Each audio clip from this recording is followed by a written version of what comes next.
पुंडलिक वरदे हरी विठ्ठल श्री ज्ञानदेव तुकार राजा रामचंद्र भगवान की जय। महारुद्र हनुमान शांती ब्रह्म एकनाथ महाराज की जय।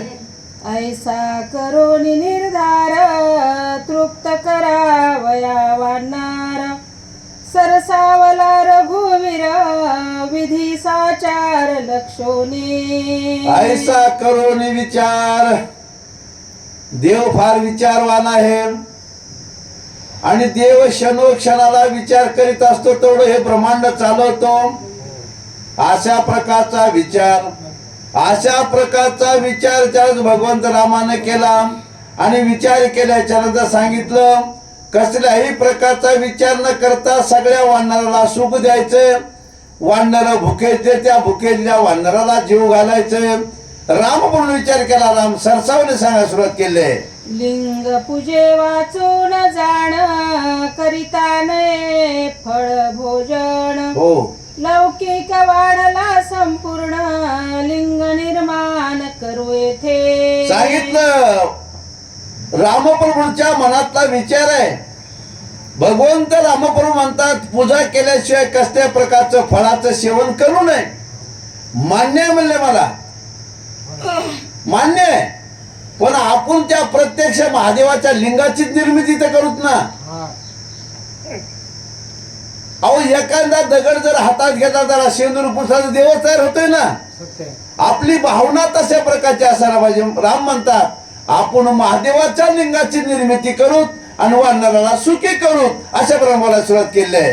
समुद्र तिरी वाळू वेचे लिंग निर्माण करोनी साचे पूजन करोनी तयांचे कनू करू वानरांचे क्षुधाहरणा। देव आहे माय बापू, आईला जशी लेकराची तळमळ असते, अहो आपलं लेकरू जर उपाशी असेल तर त्या आईचं प्रेम पाहू माय बापू। आई कळत नाही आणि देवही कळत नाही माणसाला।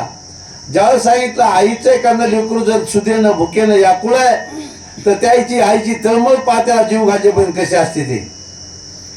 तसं दे भगवंताला दे संतन दे भक्त जर उपाशी असतील तर उपाशी असलेले भक्त संत देवाला कसल्या प्रकारचं राहत नाही।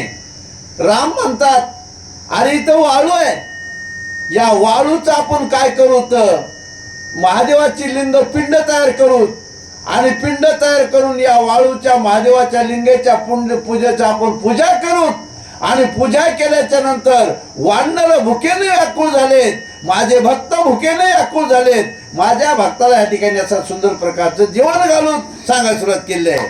म्हणून या श्रीरामचंद्र वाळुकालिंग सत्वर करोनिया पूजोपचार ते रघुवीर प्रतिष्ठी। भगवंत रामपूरला काय करता येणार नाही माय बापू। भगवंत रामपूर असा त्या समुद्राच्या कळेला वाळू होती, वाळू पूर्ण अशा प्रकारची गोळा केली आणि वाळू गोळा केल्याच्या नंतर त्या वाळूचं महादेवाची पिंड लिंग तयार करू लागले। अशा प्रकारचं कार्य करायला सुरुवात केले। प्रतिमेसी आवाहन स्वयं करिता रघुनंदन तव आश्चर्य वर्तले गहन सावधान अवधारा। त्या प्रतिमेचं आवाहन करण्यासाठी भगवंत रामप्रभू सज्ज झाले, पण सज्ज झाल्याच्या नंतर एक अचानक अशा प्रकारचं आश्चर्य घडलं। अशा प्रकारचं आश्चर्य घडलं, ते काय आश्चर्य घडलं, काय घडलं गावबा म्हणतात सांगतो, पण कसं आहे का सावधान चित्तानं ऐका। कुठल्याही प्रकारची कथा सावधान चित्तानं ऐकली की आपल्या त्याचा फायदा होतो। सावध चित्तानं ऐका म्हणता सांगतो सांगायला सुरुवात केली आहे। जाणवले शंकरासी तो खळबळीला मानसी क्षोभ वाटेल राघवासी आता जिन्यासी ठाव कैसा। काय नवल आहे माय बापू, किती एकमेकाला मान देतात पहा माणसं। महादेव हा सगळ्या दैवताचं मानलेलं सर्व मोठं दैवत आहे। रामपूर्ण वानर उपाशी आहेत हे पाहिलं आणि पाहिल्याच्या नंतर रामानं असताना वाळूची पिंड करण्यासाठी हातामध्ये वाळू घेतली. हे न सांगता तुम्हा कळो येते अंतर, ईश्वरांबर परी नलगे चारे, न सांगता महादेवाला कळलं. महादेव म्हणतात देवाच्या कामासाठी जर मी उपयोगाला येत नसेल, देवाच्या कामासाठी जर मी फायद्याला येत नसेल, मग या जीवनात जगूनच काय फायदा आहे. तळमळ वाटली बरं काय महादेवाला. महादेव म्हणतात आपण माग शिल्लक राहण्यामध्ये अर्थ शिल्लक काय विचार करून सांगा सुरुवात केली. मारुतीसी बोलता विलंब लागला सर्वथा, बरोबर. तव इकडे श्री रघुनाथा दर्शनार्था वचलो. काय अवघड आहे, किती चुकलो म्हणतात महादेव. अरे एवढा वेळ कशामुळे झाला म्हणले असता तवाची मावतरा गेला असता. पण संताची भेट झाली की माणसाला संताला बोला वाटते. जसं आईला एखादा लेकरू लई दिवसानंतर आपल्या घरी आलं, जसं लेकराला बोला वाटते, तसे माझे मावतराया महादेवाकडे लिंग आणण्यासाठी गेले होते. महादेव म्हणले बस मारुतराया बस बाबा, तुझ्याशी मला बोलायचे. बोलण्यामध्ये केव्हा येळ गेला पत्ताच लागला नाही. आणि ते वेळ गेल्यामुळं हे लिंगाची प्राप्ती रामाला झाली नाही. आणि रामाला लिंगाची प्राप्ती न झाल्यामुळं काय झालं म्हणजे या ठिकाणी माझं एक मोठं माझ्या डोक्यावर पाप बसलं. देवाईशी एवढी तळमळ असायला पाहिजे. म्हणजे माझं किती चुकलंय म्हणले, मला भगवंताचं दर्शन झालं नाही. कुणामुळं? मारुतराला बोलण्यामुळं. महादेव विचार करून सांगा सुरुवात केली आहे. सांडोनिया निजानुसंधान व्याग व्यापार करिता पूर्ण, निजात्मा जो अंतरज्ञ तो सर्वथा जाण दुरावे. सांगितलं कसले प्रकारचं निवेदन न करता केलेलं कार्य नसते. कुठल्याही गोष्टीचं कार्य करीत असताना नियोजन केलं पाहिजे. नियोजन न केलेलं कार्य कधी सिद्धीला जात नाही. आता इथं जर मी अगोदर जर विचार केला असता, रामाला लवकरात लवकर आत्मलिंग प्राप्त झालं पाहिजे, मावतराला लवकर पाठवलं पाहिजे, तर ही वेळ आली असती का?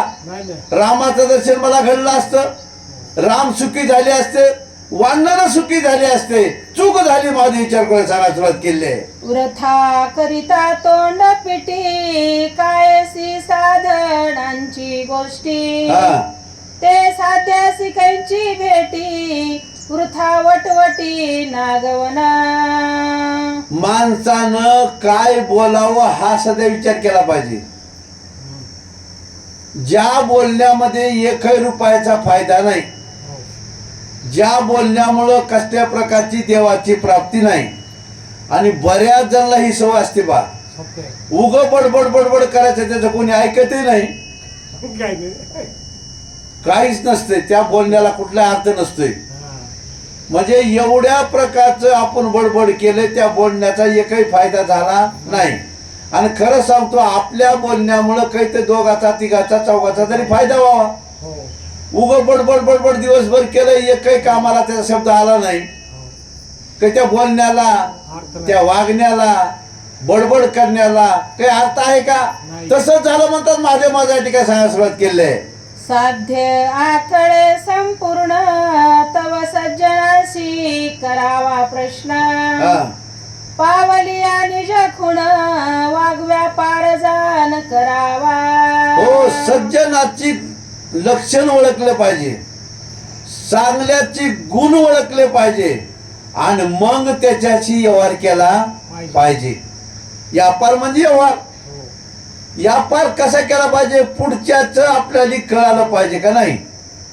तुमच्याकडे चोरगडी काकू आलं, अरे तुम्ही व्यापारी आहे तर मी आलो घरी, जरा मी तुमच्याकडे 100 रुपयाची वस्तू खरेदी घेतली. वस्तू खरेदी तुम्ही मला देणार, मी पैसे तुम्हाला देणार, पण मी सांगितलं आज माझ्याकडे पैसे नाहीत. मग तुम्ही 100 रुपयाची वस्तू मला द्यावी का नाही? द्यावी बी नाही, देऊ नये, बरोबर आहे का नाही? जर मी ती वस्तू पैसे देणार असेल तर द्यावी. पुढचा कसा आहे त्याच्या अगोदर पारख करावी. पुढच्यावर विश्वास ठेवण्याच्या अगोदर त्याच्यावर पारख केली पाहिजे. आणि पालक न ठेवता जर व्यवहार केला होय पोळसाहेब, पालक न करता उठला आला की दिलं घरातलं काढून, त्यानं महाग बी आणलं महाग तोंड भरून बघितलं नाही. अरे ते तर घेऊन गेला पण तुझं घर बुडालं ना. म्हणजे पालक करून व्यवहार केला पाहिजे, पालक करून व्यापार केला पाहिजे. अशा प्रकारचा एवढा मोठा महादेव पण विचार तुला सांगायला सुरुवात केली आहे. आणि कांची कथा कोण माझी बुद्धी ठकली पूर्ण. बरोबर. भेटताची वायू नंदन घ्यावे दर्शन उठा उठी. अरे सांगितलं माय बापू काय सांगा या ठिकाणी.